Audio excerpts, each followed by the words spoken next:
नमस्कार। आज आपके अपने YouTube चैनल समझ में आपका स्वागत है। आज हम transfer of heat energy part 1 के बारे में बात करेंगे। बेसिकली इसके दो पार्ट बनाए गए हैं। तो सबसे पहले हम क्वेश्चन पर आते हैं, how is heat transferred from one place to another. तो इसका आंसर है, heat can be transferred from one place to another by means of conduction, convection and radiation. इन तीनों टॉपिक्स पर हम एक एक करके बात करेंगे। पहले है व्हाट इज़ कंडक्शन। कंडक्शन क्या है? तो conduction is a process in which heat energy is transferred from atom to another atom within a solid from one place to another. इसको समझने के लिए हम एक एग्ज़ाम्पल देखते हैं। मान लीजिए आपके पास ये एक पर्सन है, दूसरा पर्सन, तीसरा पर्सन। इसके पास एक कोई लगेज है। फर्स्ट ये लगेज ये पर्सन यहाँ से लेकर अपने पास से दूसरे आदमी को ट्रांसफ़र करता है। फिर यही लगेज तीसरे आदमी को ट्रांसफ़र किया जाता है। फिर ये लगेज दूसरे जगह पर रख देता है। तो ये जो लगेज था कहाँ से कहाँ तक पहुँचा? ए से बी तक पहुँचा। यदि आप देखिए तो ये पर्सन्स एक्चुअली मूव नहीं हुए। तो जो कंडक्शन का कंसेप्ट है वो यही है कि किसी सॉलिड के अंदर जो एटम्स होते हैं वो हीट को एक जगह से दूसरी जगह ले के जाते हैं विदाउट देयर एक्चुअल मूवमेंट। तो इसका बेसिक रीजंस हम इस तरह से समझते हैं कि एक solid is made up of atoms which are tightly packed. तो when one atom starts vibrating upon heating, तो दूसरा एटम भी इसके कारण वाइब्रेशन स्टार्ट कर देता है। फिर ये वाइब्रेशन तीसरे तक पहुंचता है, चौथे, पाँचवें, छठे, सातवें, आठवें, नवें, 10वें तक पहुंचता है। और आपको पहले बात कर चुके हैं कि वाइब्रेशन क्या है। वाइब्रेशन से क्या हो, कौन सी एनर्जी बनेगी? काइनेटिक एनर्जी बनेगी। और ये काइनेटिक एनर्जी किसके रूप में दिखाई देती है? हीट एनर्जी के रूप में दिखाई देती है।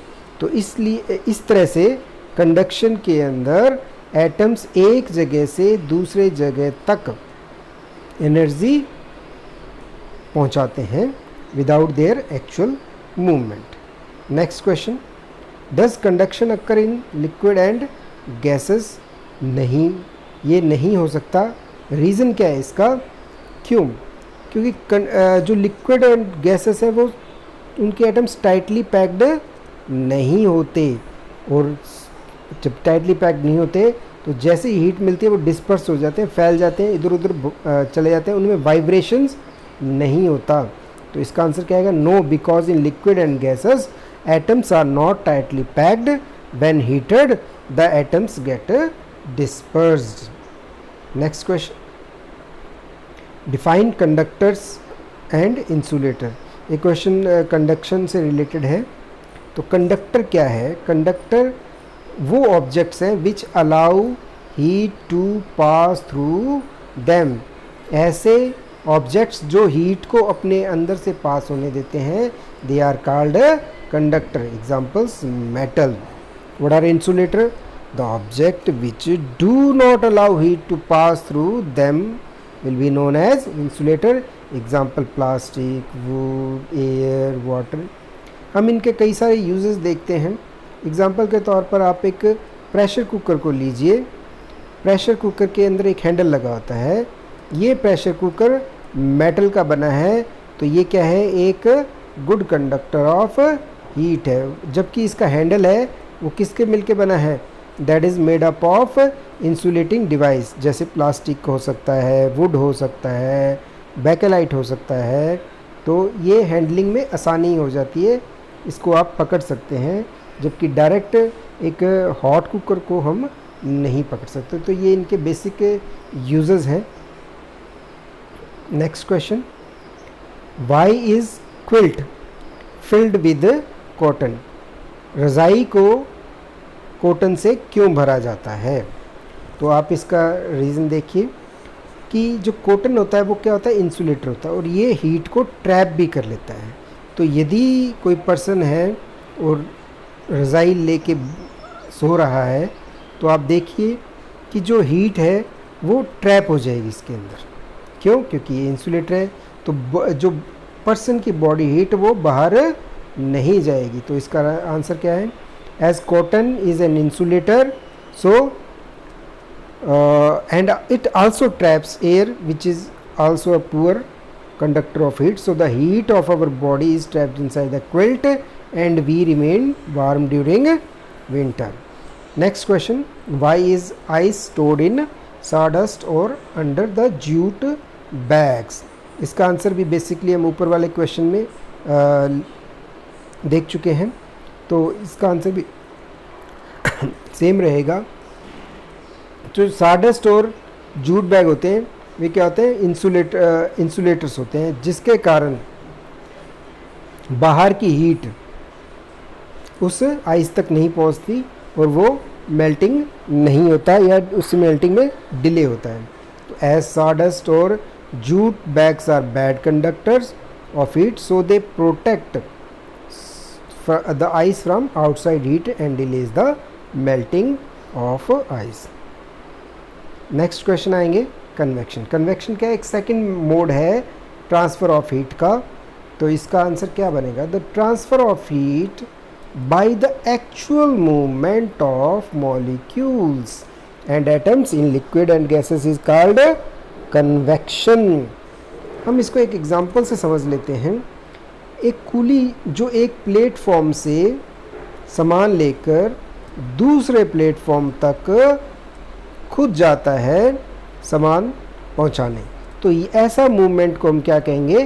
कन्वेक्शन कहेंगे। यहाँ पर आप देखिए एटम्स का एक्चुअल मूवमेंट है, जबकि कंडक्शन में एक्चुअल मूवमेंट नहीं था, सिर्फ लगेज ट्रांसफ़र हो रहा था एक एटम से दूसरे एटम तक। लेकिन कन्वेक्शन के अंदर there is an actual movement of the atom itself with the heat.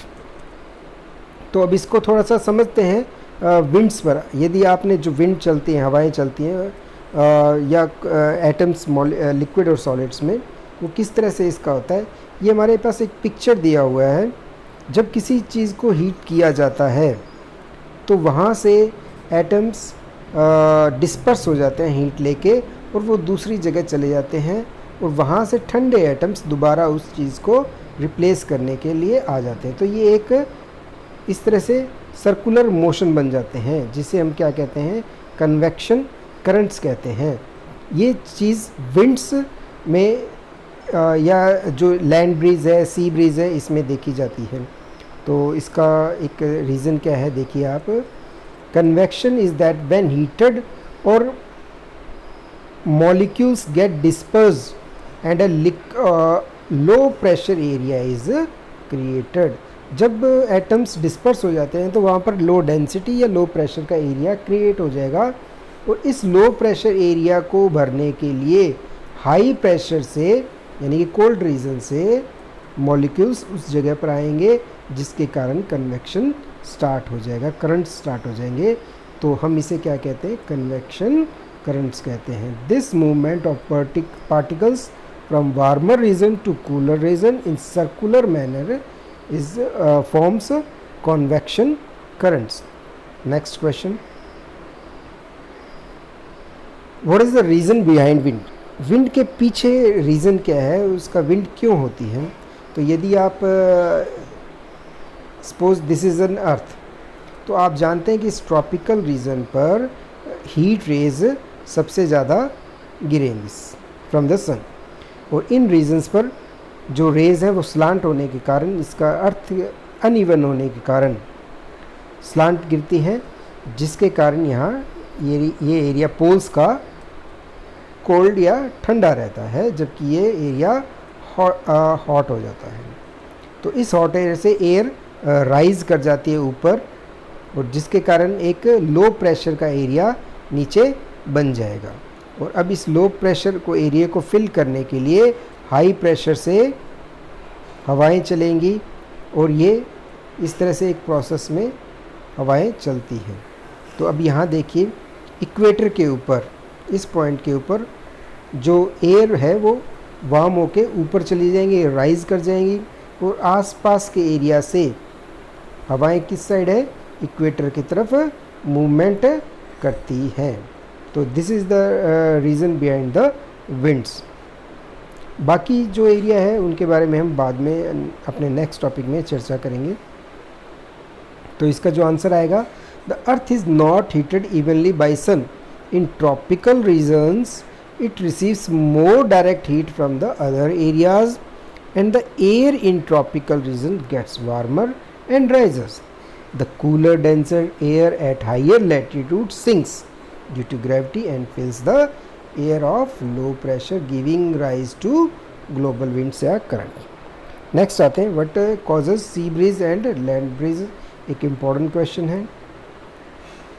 देखिए डायग्राम में आप देख सकते हैं, अब जब डे टाइम में क्या होता है, डे टाइम में जो अर्थ है वो जल्दी गर्म हो जाती है, जिसके कारण जो एयर है वो गर्म हो जाएगी और इट विल राइज। तो यहाँ जो एक लो प्रेशर एरिया बन जाएगा और जो सी के ऊपर जो एयर है वो कैसी होगी, कूलर होगी और कूलर एंड डेंसर। तो ये डेंसिटी डिफरेंस के कारण या प्रेशर डिफरेंस के कारण सी से लैंड की तरफ एयर्स चलेंगी, हवाएं चलेंगी, जिसके कारण सी ब्रीज बनता है। तो व्हाट इज द आंसर?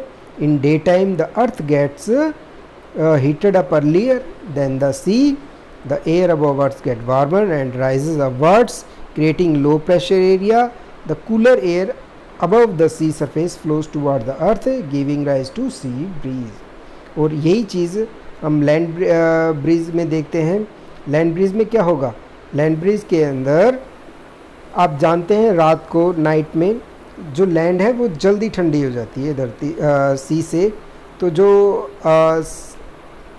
यहाँ से ठंडी हवाएं रात के टाइम किसकी तरफ चलेंगी, सी की तरफ चलेंगी। क्यों?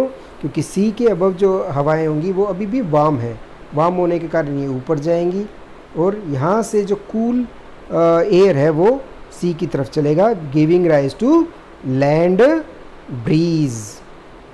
तो ये इसका डेफिनेशन में हम दोबारा चेक कर लेते हैं।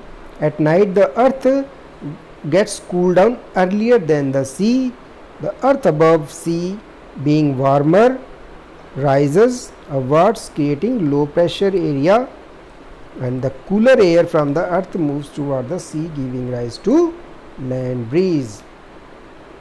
कुछ पॉइंट्स के बारे में बात करेंगे हम। हीट वेव्स आपने राजस्थान जैसे एरियाज़ में सुना होगा, लू चलती है वहाँ पर।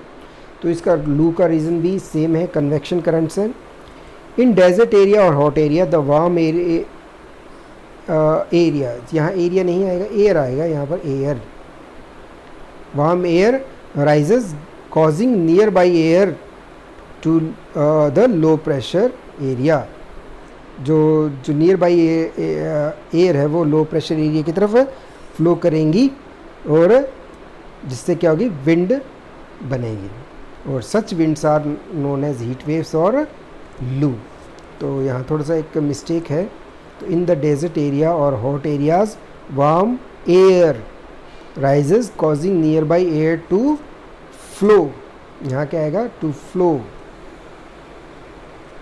towards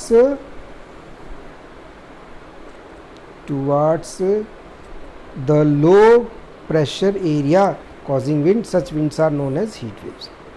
एक और पॉइंट है, for conduction or convection to occur an intervening medium is required।